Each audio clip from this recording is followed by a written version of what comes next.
ଏମିତିକା ବୀର ପୃଥିବୀରେ ରାମଚନ୍ଦ୍ର। ଆଚ୍ଛା ଆଚ୍ଛା ଦେବର୍ଷି ହଁ ତାହେଲେ ଆ ପାଇଁ କ'ଣ ଉପାୟ କିଛି ନାହିଁ? ଉପାୟ ଯଦି ଦେବର୍ଷି ଆପଣ କିଛି ନ କହିବେ ନହେଲେ ମୁଁ ଆପଣଙ୍କୁ ପାଦକୁ ଆଉ ଛାଡ଼ିବିନି। ମୁଁ ଭିଡ଼ିକିରି ଧରିବି। କହିଲେ ମାରେ ହଁ ପାଦ ଧରିଲେ ମଧ୍ୟ ମୁଁ କିଛି କରିପାରିବି। ଆଚ୍ଛା ଆଚ୍ଛା କାରଣ ରାମଚନ୍ଦ୍ର ଏ ପୃଥିବୀରେ ଏମିତିଆ ଗୋଟେ ବୀର ମାରିବି ବୋଇଲା ମାତ୍ରକେ ମାରିବେ ରଖି ବୋଲା ମାତ୍ର ସେ ରଖିବେ। କାହାକୁ ମଧ୍ୟ ଡରନ୍ତି କିନ୍ତୁ ନାହିଁ। ଜଣଙ୍କ ପାଖକୁ ଯଦି ଯିବୁ ତାହେଲେ ତୋ ସ୍ୱାମୀର ମୁଣ୍ଡଟି ରହିବ। କହିଲେ ଦେବର୍ଷି ହଁ ତାହେଲେ ସେ ଜଣକ କିଏ କୁହନ୍ତୁ କିଏ? ମୁଁ ଯିବି। କହିଲେ ଯାଇପାରିବୁ? ହଁ ନିଶ୍ଚୟ ତାହେଲେ ଶୁଣେ ହଁ ହନୁମାନଙ୍କର ମା ହଉଛନ୍ତି ଅଞ୍ଜନା। ଅଞ୍ଜନା ଅଞ୍ଜନା ହଉଛନ୍ତି ସତୀ ସ୍ତ୍ରୀ। ତାଙ୍କର କେତେ ସ୍ୱାମୀ ଭାଇନା? କାର ଅଞ୍ଜନାଙ୍କର ଅଞ୍ଜନାଙ୍କର କେତୋଟି ସ୍ୱାମୀ କିରେ? ହଁ ହଁ ତିନୋଟି ସ୍ୱାମୀ। ଆଚ୍ଛା କିଏ କିଏ ଭାଇନା? ଶିବ, ଏକ ପବନ, ଦୁଇ କେଶରୀ ବାନ୍ଦନ। ତିନି ହଁ ହଁ ହେଇଗଲା ହେଲା ହାଁ? ହଁ ନା ଯଦି ଅଞ୍ଜନାଙ୍କ ପାଦରେ ଯଦି ଶରଣ ପଶିବୁ ତାହେଲେ ତୋ ସ୍ୱାମୀର ମୁଣ୍ଡଟି ବଞ୍ଚିବ। ହୁଏତ ତୋ ସ୍ୱାମୀଙ୍କର ମୁଣ୍ଡଟି ରହିପାରେ ନା। ଆଚ୍ଛା ଆଚ୍ଛା ତାହେଲେ ଅଞ୍ଜନି ଅଛନ୍ତି କୋଉଠି? ହଁ ନା ଅଞ୍ଜନି ପର୍ବତ ଉପରେ। ଅଛନ୍ତି କହିଲେ ଚାଲନ୍ତୁ ତାହେଲେ ଯିବା। ହଁ ଆଚ୍ଛା ଭାଇ କଣ ରେ। ଗଲେ ଭାଇନା? ଗଲେ ଆଚ୍ଛା କେମିତି ଗଲେ ଭାଇନା? ରତ୍ନାବତୀ ଗଲେ। ଆଚ୍ଛା କେମିତି? ସେତେବେଳେ ରତ୍ନାବତୀ ମନରେ ଭାବିଲେ ହେ ରାମ ଯେ ରାମ ଜୟ ଗୋବିନ୍ଦ ରାମ।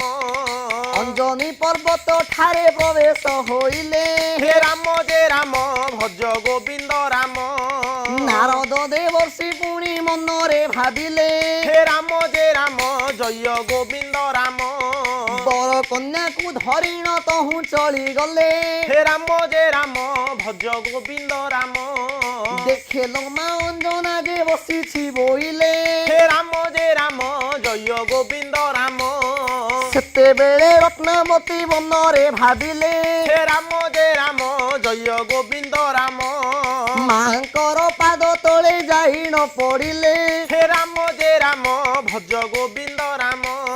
ଶରଣ ଗୋ ମା ମା ବୋଲି ଡାକ ଦେଲେ। ହେ ରାମ ଯେ ରାମ ଜୟ ଗୋବିନ୍ଦ ରାମ। ଭାଇ ଅଞ୍ଜନା ସେତେବେଳେ ଗଲେ ଆଚ୍ଛା ଆଚ୍ଛା ଚକ୍ଷୁ ବୁଝି ବସିଛନ୍ତି ଅଞ୍ଜନା। ବସୁଛନ୍ତି ଅଞ୍ଜନା। ରତ୍ନାବତୀ କନ୍ୟା ସେତେବେଳେ ଗଲେ ଆଚ୍ଛା କେମିତି ଗଲେ ମାଙ୍କର ଭାଇନା? ପାଦ ତଳେ ଯାଇକି ଶରଣ ବସିଲେ। ପ୍ରଣିପାତ ହେଲେ। ସେତେବେଳେ ଅଞ୍ଜନା ବସିଥିଲେ ହଁ ହଁ ନାରୀଙ୍କର କଣ୍ଠ ପରି ଶୁଭୁଛି ଭାବି ଭାବି ରତ୍ନାବତୀ କନ୍ୟାକୁ କଲ୍ୟାଣ କଲେ। କଲ୍ୟାଣ କଲେ। ହସ୍ତର ଚୁଳିଲ ମାତର ବଜ୍ର ହୋଇଥିବ କପାଳ ସିନ୍ଦୁର। ସିନ୍ଦୁର ମାଲୋ କେବେ ନ ନିଭିବ। ରତ୍ନାବତୀ ଆହୁରି କାନ୍ଦିଲେ। ଆଚ୍ଛା ଆଚ୍ଛା କାନ୍ଦିବେନି କିରେ? ହଁ ହଁ ଅଞ୍ଜନା ଦିବ୍ୟ ଦୃଷ୍ଟିରେ ଚାହିଁ ଲେଖିଲେ ଦିବ୍ୟ ସୁନ୍ଦରୀ ଝିଅ। ଆଚ୍ଛା ଆଚ୍ଛା କହିଲେ ଆଲୋ ମା ହଁ ଏତେ ସୁନା ଅଳଙ୍କାର ପିନ୍ଧି ଆଚ୍ଛା ଆଚ୍ଛା ତୁ ଏ ବଣ ଜଙ୍ଗଲ ମধ্যে କାହିଁକି ବୁଲଛୁ? କାହିଁକି ବୁଲୁଛୁ ଲୋ ମା? ତୁ କୋ କି- ଚୋର ହାବୁଡେ ଯଦି ପଡିବୁ ତାହେଲେ ତତେ ଛାଡିବ କି ଲୋ ମା?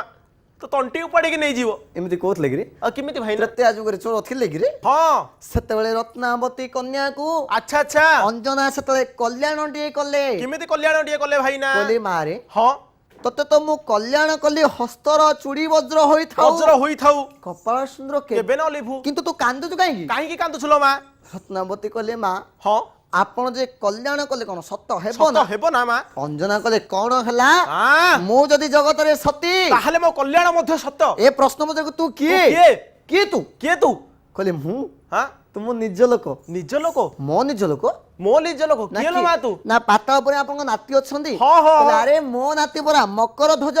ହଁ, ହଁ। କହିଲେ ତାହାଙ୍କର ମୁଁ ବୋହୁ। ଓହୋ ହୋ ତୁ ହୋ ମକର ହୋ ଧ୍ୱଜର ବୋହୁ। ମୋ ନାତୁଣୀ କିଲୋ। ଆ ସେ କହୁଥିଲା ମୋ ନାତୁଣୀ ଆ ଆଚ୍ଛା ଆଚ୍ଛା ଆଉ କହିଲେ କେମିତି? ମାରି ହଁ ତୁ ତ ବାହା ହେଇଛୁ ବାହା ହେଇଛୁ ହେଲେ ବିବାହିତ ନାରୀ ମାନଙ୍କୁ ଯୋଉ କଲ୍ୟାଣ କରିଲେ ସେଇ କଲ୍ୟାଣଟା ମୁଁ ତତେ କରିଛି କରିଛି। କିନ୍ତୁ ତୁ କାନ୍ଦୁଛୁ ହଁ ହଁ ନା ତତେ କଣ କଲ୍ୟାଣ କରିଛି ଜାଣିଛୁ ନା? କଣ କଲ୍ୟାଣ କରିଛ? ନାରୀ ମାନଙ୍କର ସ୍ୱାମୀଟି ଈଶ୍ୱର ସ୍ୱାମୀଙ୍କ ଚରଣ ସ୍ୱର୍ଗ ସତେ ସ୍ୱାମୀଙ୍କ ଚରଣ ସ୍ୱର୍ଗ। ଲକ୍ଷ୍ମୀ ପ୍ରତିବ୍ରତା ନାରୀର ସଙ୍ଗିନୀ ସ୍ୱାମୀ ସ୍ୱାମୀ ପ୍ରୀତି ଅପବର୍ଗ। ମାଲ ସତେ ସ୍ୱାମୀ ପ୍ରୀତି ଅପବର୍ଗ।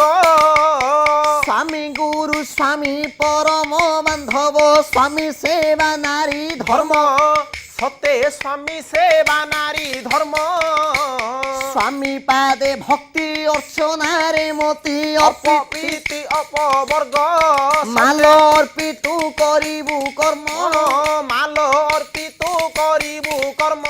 କହିଲେ ମାଲ ମାରେ। ଅର୍ପିତ